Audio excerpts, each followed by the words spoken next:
Shalom Shalom. Selamat hari Selasa, 13 September 2022. Kembali jumpa bersama saya Pendeta Caleb Hofer Bintoro dalam anugerahnya. Penuh sukacita sampaikan pesan Tuhan melalui Grace Word, yakni suatu program renungan harian yang disusun dengan disiplin. Kami doakan dengan setia, supaya makin dalam kita beroleh pengertian mengenai iman, pengharapan dan kasih yang terkandung dalam Kristus Yesus. Sungguh besar kerinduan saya bagi saudara sekalian, agar supaya kasih dan kuasa firman Tuhan setiap hari tidak pernah berhenti menjamah hati, menggarap pola pikir, dan yang paling penting adalah hidup kita boleh sungguh terbukti berubah menuju Christ likeness. Masih dalam season autumn dengan tema bulan ini, Suffering for the King. Grace Word hari ini saya berikan judul Chosen, bagian yang ke-6. Umat pilihan atau yang terpilih, bagian yang ke-6 atau terakhir. Mari kita bergegas membuka, yakni ayat yang menjadi fondasi saya berbagi pesan Tuhan ini adalah Yesaya 43 ayat 10 dan 11. Yesaya 43, 10, 11. Kamu inilah saksi-saksiku. Demikianlah firman Tuhan. Dan hambaku yang telah kupilih, supaya kamu tahu dan percaya kepadaku dan mengerti bahwa aku tetap Dia. Sebelum aku tidak ada Allah dibentuk, dan sesudah aku tidak akan ada lagi.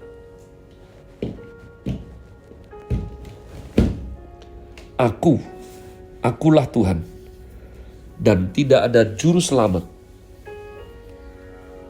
selain daripadaku.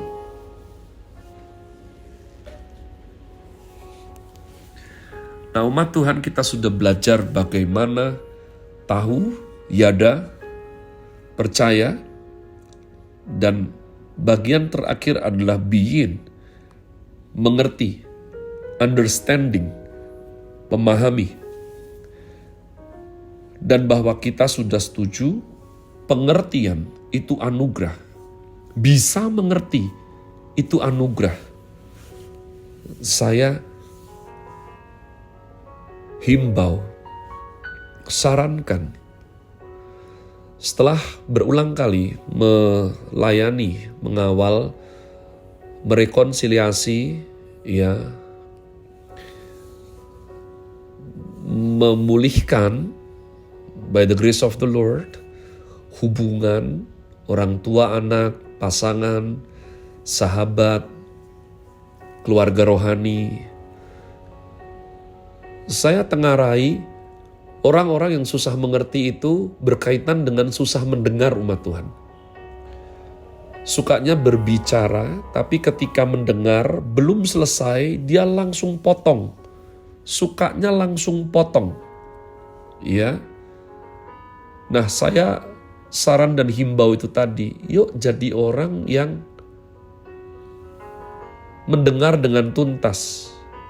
Mendengar untuk mendengar, bukan mendengar untuk menjawab. Jangan jadi orang curang yang kalau berbicara panjang kali lebar, lalu pada waktu orang tersebut mau mengatakan sesuatu, kita langsung potong. Pada waktu bagian kita didengarkan dengan panjang, diberikan waktu. Tapi pada waktu dia berbicara kita langsung, seolah-olah itu, ini latihan, percayalah. Saya lihat orang melakukan seperti itu berulang kali umat Tuhan. Jadi jangan, ketidakmengertian ini, gagal faham, itu akan menjadi cacat logika umat Allah. Jadi umat Tuhan, jangan panik, jangan curang, jangan terburu-buru, juga jangan takabur. Pada suatu waktu ketika saya di Uluwatu, Bali, saya melihat memperhatikan adalah sesuatu yang membuat saya belajar. banyak monyet di situ dan para turis suka. Ya, yang tidak suka adalah kadang-kadang, apakah kamu pikir semua monyet itu baik?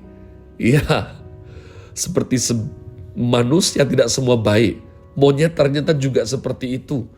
Kadang-kadang suka ambil kacamata. Bahkan kadang itu baru asik-asik mainan handphone, diambil handphonenya. Makanya kalau di sana pegang erat-erat ya. Apalagi kalau yang suka pegang makanan. Suatu kali saya lihat monyetnya pegang kacamata, ambil kacamata. Langsung ke kepala turis, ambil kacamata, pergi di tembok, dilihat-lihat. Wah, tampaknya itu kacamata mahal dilihat dari si turis yang begitu panik. Tapi guide yang ada di situ, ya itu tidak panik. Dia bawa pisang, dia kasih pisang. Ya pelan-pelan dia raih kacamatanya, dia tukar dengan pisang. Sehingga singkat cerita, bisa terjadi barter. Kacamatanya bisa diambil, ya, karena sebetulnya monyet lebih tertarik pisangnya. Nah, umat Tuhan, hal seperti ini itu dipelajari, tidak tiba-tiba mengerti. Makanya bergerak terlalu cepat, ya itu nanti dulu. Tanpa pengertian akan nubruk sana nubruk sini. Ada 3 elemen dalam diri manusia sebagai dasar untuk mengenal dan makin mengenal, percaya dan makin percaya, dan juga dasar membentuk hubungan, yakni rasio, jiwa, dan roh. Bahasa Jawanya jangan jadi orang gerusah-gerusuh ya. Clumsy, kasar, ceroboh. Ketika kita mengerti bahwa mengenal Allah adalah hubungan. Berdoa adalah hubungan. Worship adalah hubungan sama Tuhan. Bapak rohani saya, ingatkan saya, Christianity is not a matter of religion, but the relationship. Kristen itu bukan hanya masalah agama, tapi masalah hubungan umat Tuhan. Makanya, justru karena hubungan dapat naik turun, ya kan? Ada saatnya kita itu rajin melayani Tuhan. Tapi ada saatnya kita agak kendor. Tapi jangan sampai putus.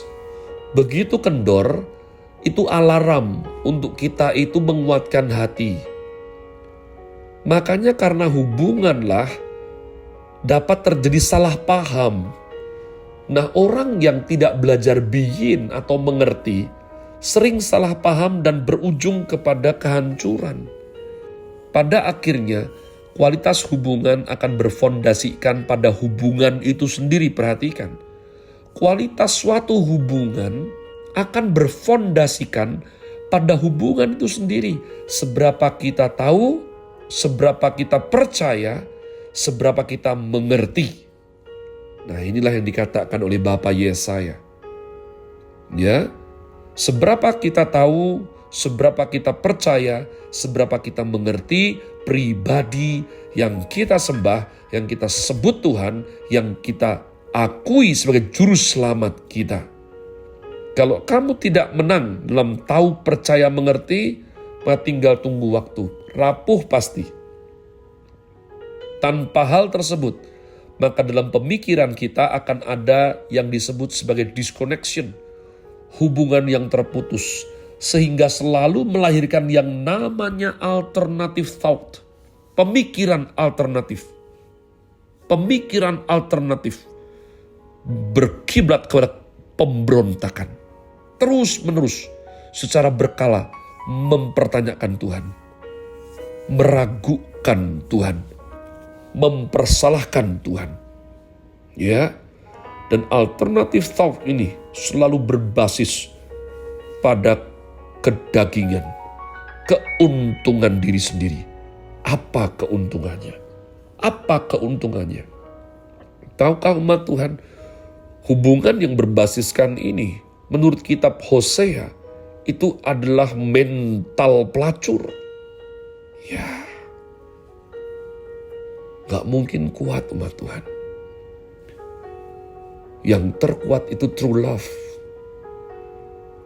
Hubungan dengan mental pelacur selain daripada tidak ada kehormatan. Akan tunggu waktu untuk saling sakit menyakiti. Untungnya apa untuk aku? Kenapa aku harus mengalah? Kenapa aku harus sabar?